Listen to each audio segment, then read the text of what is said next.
अस्सलाम वालेकुम दोस्तों, वेरन जी वस्ती न्यू अपडेट सां गॾु हाज़िर थी चुका आहियूं। इन खां पहिरीं असांजे चैनल ते न्यू आहे त सब्सक्राइब करे हाल ते क्लिक कंदा दोस्तों।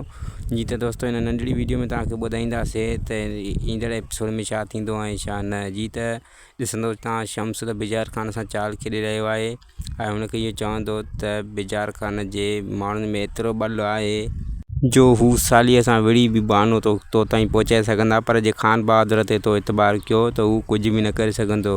बिजार जेको शम्स जेको इहो करे रहियो आहे सभु कुझु शाह मुराद ख़ान ताईं पहुचण लाइ करे रहियो आहे। ऐं ॿिए पासे चांडोकी चवंदी शेमीर खे त असां ख़ान बहादुर खां पराद नथा करणु चाहियूं, बल्कि असां कंहिं ॿिए शहर में रहणु था चाहियूं।